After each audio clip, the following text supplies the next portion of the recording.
Kayo na nanonood, matutulungan nyo rin ako para sa mga taong tinutulungan ko. Panoorin nyo lang ng full ang mga videos na ginagawa ko. Sa ganung paraan, natutulungan nyo ako at yung mga tinutulungan ko. Kailangan maintindihan nyo yung video kung paano kami tumulong at kung paano namin hinahatid yung tulong sa mga taong kagaya ni Nanay na deserving talagang tulungan. Pupuntahan natin si Nanay Epifania para ibigay itong mga pinangako natin. Ito na yon.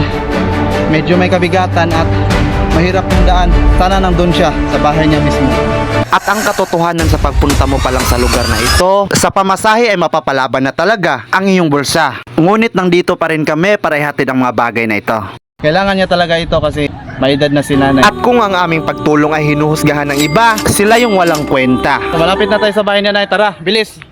Dahil nasa Pilipinas ka, ayaw nilang umangat ka. Kaya pinagsasabihan ka nila ng hindi maganda. Minsan, ang taong malapit sa iyo pa o personal mong kakilala. So ayun, nandito na tayo sa mismong bahay ni Nanay at dito lang muna ito. Kasi gusto kong i-surprise si Nanay sa mga dala nating ipamimigay sa kanya. Sana nandito si Nanay sa loob. So tara. Tao po. Hindi kami nabigo dahil nandito na kaagad si Nanay. Nay, good morning. Yan, pasok. Kumusta ka, Nay? Okay lang. Para ipaintindi kay Nanay Epifania, isiniwalat ko sa kanya ang aming pakay sa aming pagsalakay na ito. At kung bakit kami naparito. Tulong ko sa iyo bilang umahanga ako sa dedikasyon niyo sa buhay. Pagsusumikap. Sana matulong sa iyo lalong-lalo na sa ako. Pero, ang kalagitnaan ng pag-uusap na ito ay bumaling sa mga litratong nakita ko. At naitanong ko rin kung sino yung nasa litrato. Asawa ni Nanay. Mauna. At ito yung mga apo niya. Isa sa mga apo ni Nanay.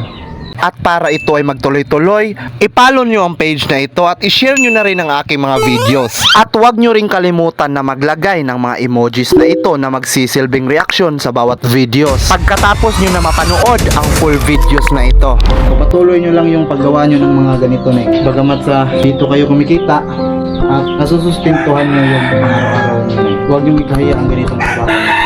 Kasi mas mabuti ito kaysa sa gumagawa ng mga hindi maganda. Piliin nating maging mabuti kahit hindi araw-araw. Pagkatapos, agad ko nang iniabot ang mga bagay na ito. Bukod dito sa mga itlog na dala natin, meron din tayong mga bigas.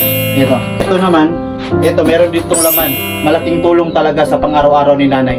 Bubuksan natin para malaman ni Nanay kung ano ba talagang laman nito. Para hindi ka na palaging bumibili ng tuyo.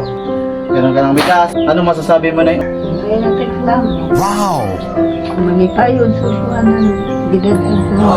So tuloy-tuloy ka lang sa buhay na yun. Kahit hindi man ganun kadalas na may nagbibigay sa atin, masaya naman ako na kahit papano nagsusumikap ka talaga sa buhay. Kung sa'yo mo masulti, Nay? Ibalik mong kata.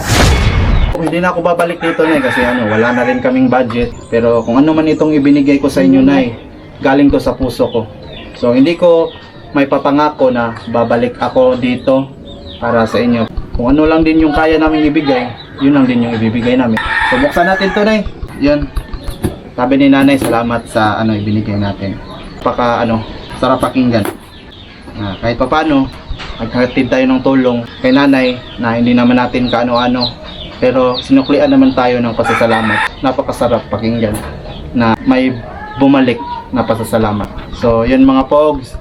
Hindi ako mayaman. Sa mga nagsasabi sa akin, sinasabihan nila ako na hindi maganda, na ganito, ganyan yung gawin mo. So ikaw na lang gumawa ng content.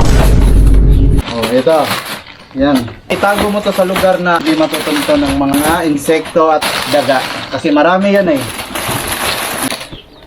So yan ha. Ito na. God bless. So yan lang. Bye!